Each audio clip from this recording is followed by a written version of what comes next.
Miro, Stano, Tomáš, Maroš. To sú 4 bratia z Bánoviec nad Bebravou. Vždy držia spolu a preto prišli spolu aj do nášho štúdia. Vítam ich.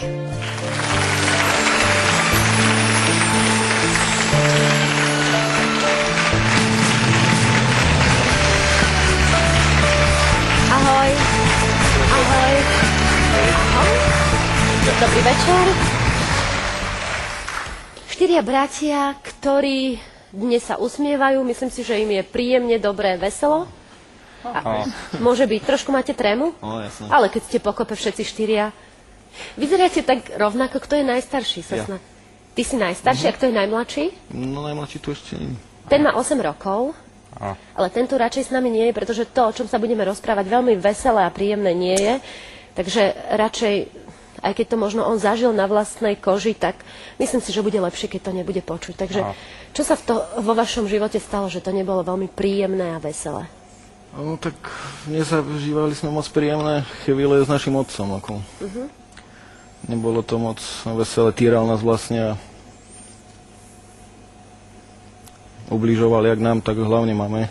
No, mama s otcom normálne sa zobrali, 4 deti v podstate rýchlo po sebe, medzi vami je tak po roku ste. No 5 rokov medzi. No, najmladším a najstarším. A najstarším. Čiže mama mala toho dosť veľa, 4 chlapcov vychovávať. Otec pracoval? Ako pracoval? No pracoval ako živnostník. Na týždňovkách? Áno. Čiže bol cez týždeň preč z domu a na víkendy sa Chodil vracal. A vždy ten víkend bol trošku problémový vo vašej rodine. Väčšinou. Hej, ako to vyzeralo? No, kriky, hádky, cirkus, bitky, Prečo? alkohol. Čiže oco išiel do krčmy, No to bolo asi skôr, ak sa vrátil domov. No. on už prišiel, hej? Že mal vypité? No, jasne. A tak si ho pamätáte od začiatku, alebo boli ešte také nejaké pekné roky? No a keď spomínam, tak ani nie. Fakt si spomínam iba na to horšie.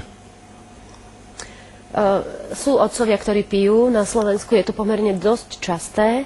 Sú otcovia, ktorí kričia na svoje deti. Sú otcovia, ktorí bijú svoje deti. Ale keď použijete slova, že týrajú, tak to už je dosť silné. Čo robil otco? Keď mal vypité a keď my chceli spať, on chcel všetko riešiť a my sme sa s ním pod takým stavom sme sa s ním odmietali vyprávať, že keď chce volať, čo rieši, nech riešime zatriezva a tak a nie hen tak. Nikdy sa nechcel s nami rozprávať, keď bol triezvy. Vždy len pod vplyvom alkoholu. Spočiatku ste zrejme boli malí chlapci, ste sa zrejme báli. Potom? No potom už to raz proste prišlo a sme sa mu postavili a boli rozviedy, boli už trestné oznámenia. Už došlo aj na potičky medzi nami a s ním. On vás bil predtým, teda, keď ste boli menší? Na Zani tak nie, ale mamu. Mamu hlavne.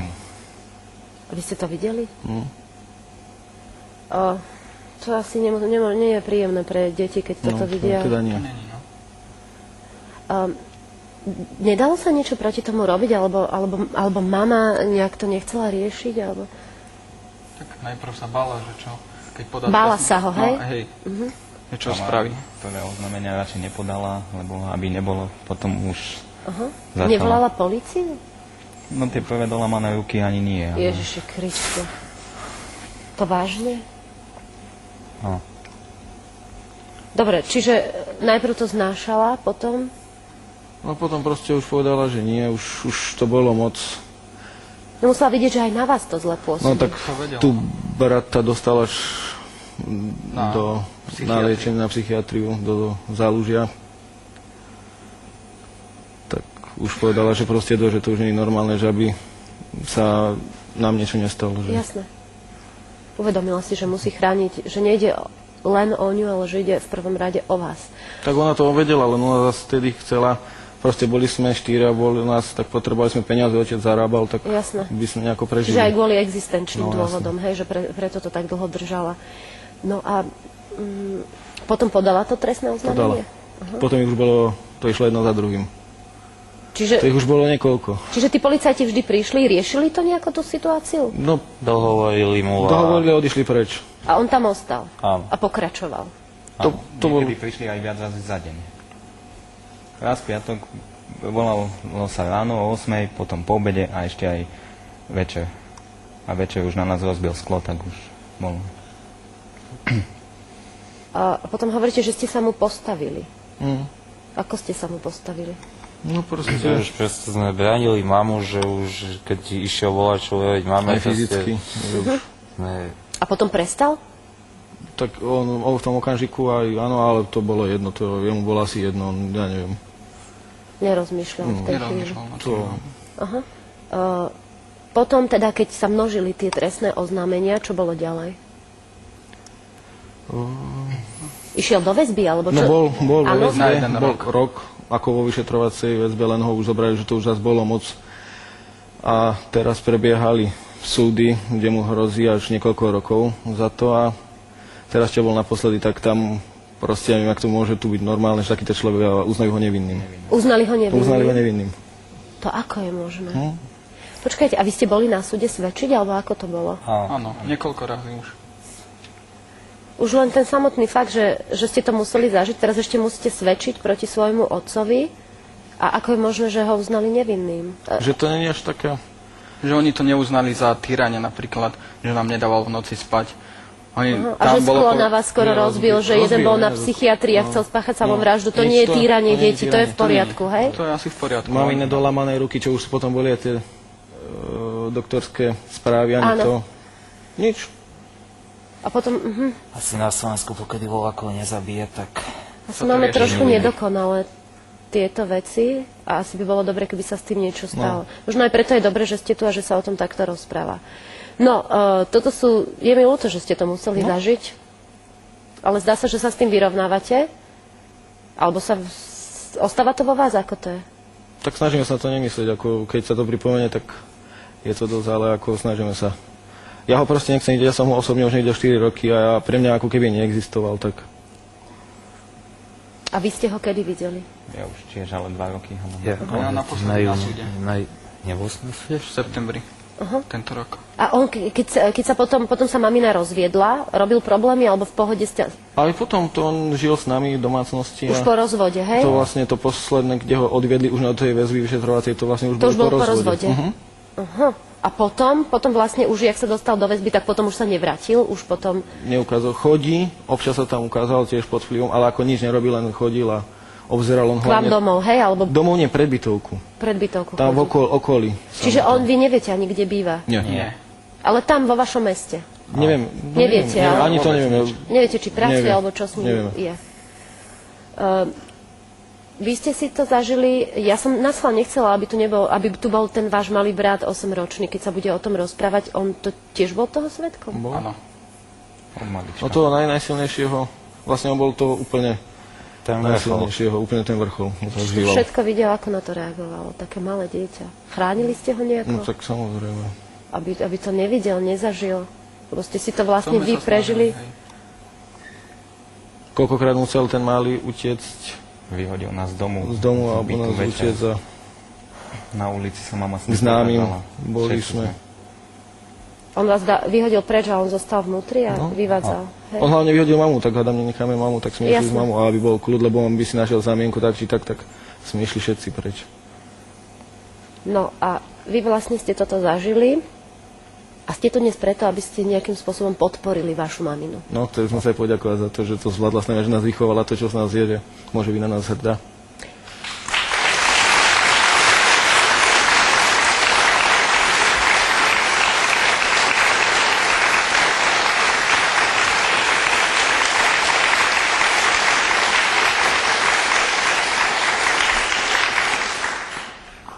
Počúvajte, ale tá mama asi bude predpokladať, že ju vy No, tak to pozývate. je vymyslenie, to sme dostávali stále SMS-ky, že sme to my a že uvidíme, keď sme to my a No a sme ona sa to povedala, snažili sme sa to. Zatlkať, hej? hej, ja som s ňou bol akože celý ten týždeň doma a stále hovorila, že keď nás tu uvidí, že zoberie lopaty a nás pobije ako všetky. No to som zvedavá. Zvedavá som aj na vašu maminu a na jej reakciu, že čo spravila, čo povedala, keď ju Janko našiel a keď jej odovzdal obálku.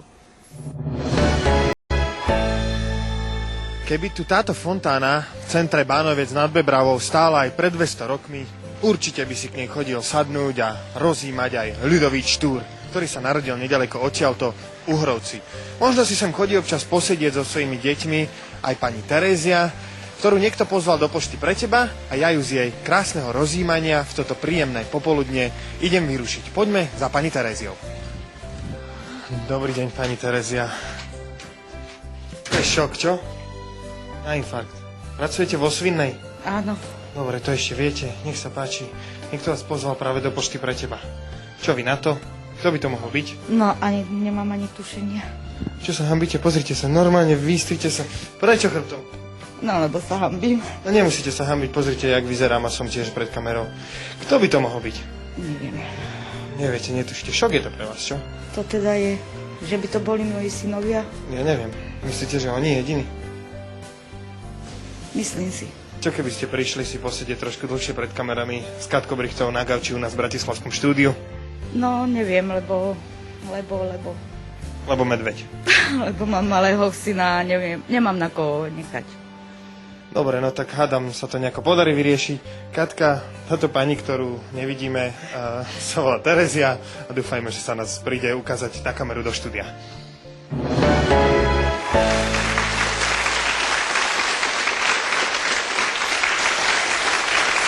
Mamina bola trošku zaskočená, hamblivá, čo?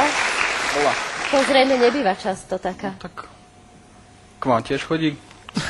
Poštáriano. No keby ku mne prišla, aby som odpadla. To by ma museli zbierať zo zeme.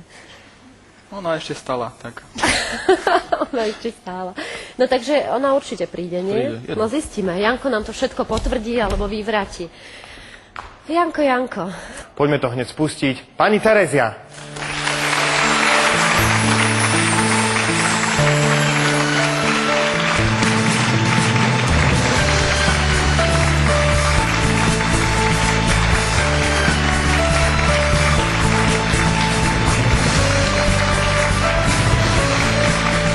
Dobrý večer, vítajte. Nech sa páči, sadnite si u nás. Pani Terézia? Áno. Ako vám hovoria? Terka? Terka, ja som mala starú mamu Teréziu a tej sme hovorili Tulika. To bolo také zvláštne, no. Pani Terka, vítajte u nás. Ďakujem. Jana, ste sa trošku zľakli, To teda áno. ale mňa sa dúfam, že nie. No, tak Nebojte. tréma je, ale... Tréma je, ale to nevadí. No, vítajte, porozprávajte nám niečo o vás. Ako sa vám darí? No tak, už teraz dobre. Už teraz dobre, mali ste predtým nejaké ťažkosti? Áno, ťažký život. Ťažký život. Prečo? Tak, radšej by som o tom. Nehovorila? Ja to by som chcela na to už zabudnúť. Hej. Začať od znova. Ja sa veľmi ospravedlňujem, ak teraz... Ale tak nič sa ne... No, som rozvedená s 5 chlapmi. Ja im hovorím moji chlapi. 5 synov máte? Áno. Ani jedna dcera sa nepodarila? Nie. To vám muselo byť trošku ľúto, nie? A tak. A nevynahradili chlapci? Tak už mám dve dievčence už mám v Už ako rodine. nevesty? No tak najstarší má kamarátku, s tou má malú dcerku. Tak už ste babka. Už aj babka. Veď to je perfektné. A synovia sa vydarili? Áno, nemôžem sa na nich Ťažovať. sťažovať. Keď hovoríte, že rozvedená, tak zrejme ste mali predtým problémy. Mala. Manželom? Bývalým? hej? Áno, A veľké? veľké.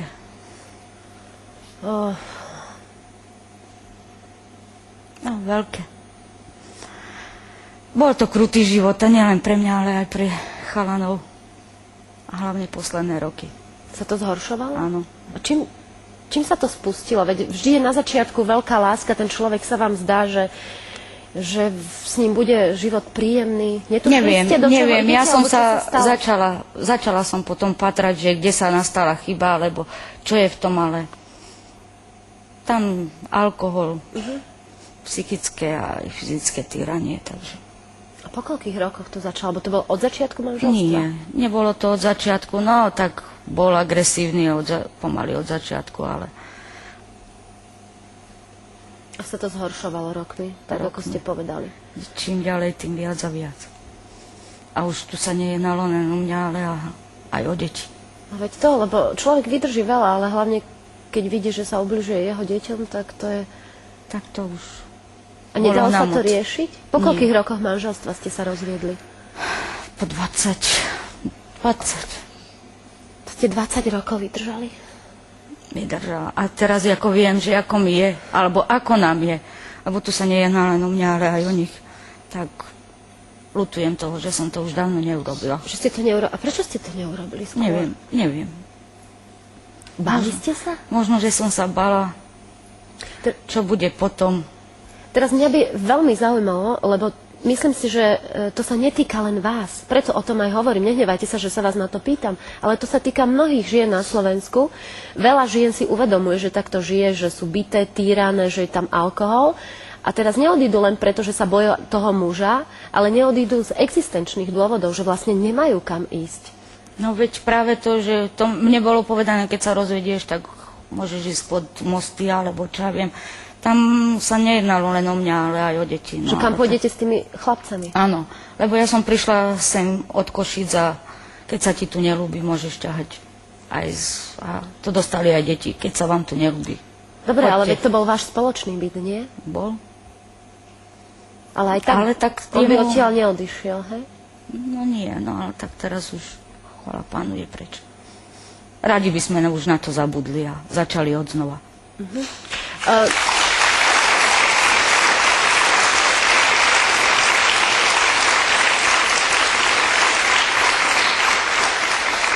Len mi prezrate ešte, že koho by ste vy chceli stretnúť. To je jedno. Kto si dal tú námahu, už tak asi ma chcel potešiť. Tak sa budete tešiť, že No, ten tak dúfam, dotyčný že tam to je na bude. tej druhej strane. Dobre, fajn, držte sa. Ďakujem.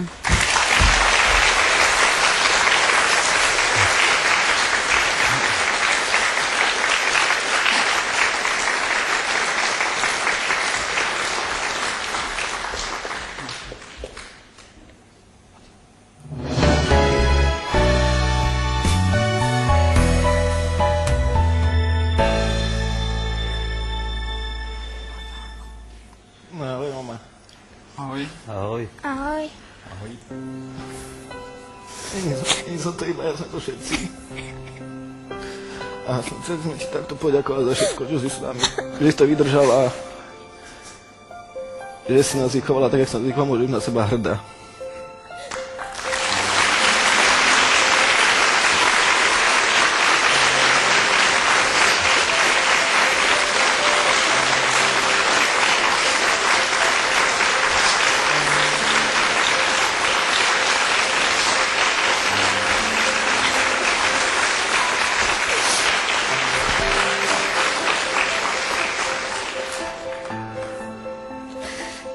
Ja neviem, čo mám povedať. Chalani, viete dobre, že to, čo som robila som preto, že vás mám rada. A ľutujem, že som to neurobila už strašne dávno.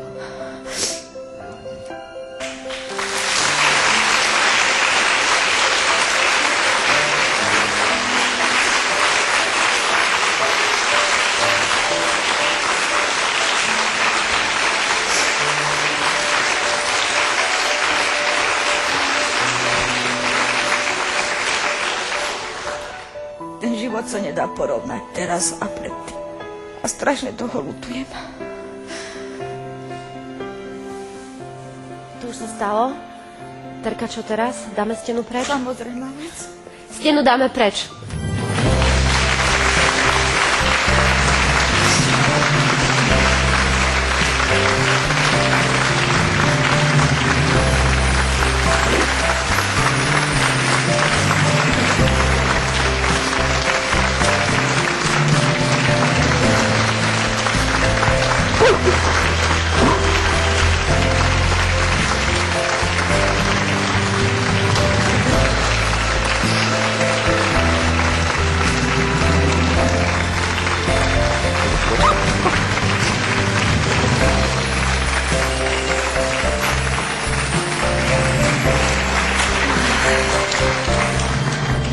Neplačte, Terka, no, tak asi to tak malo byť.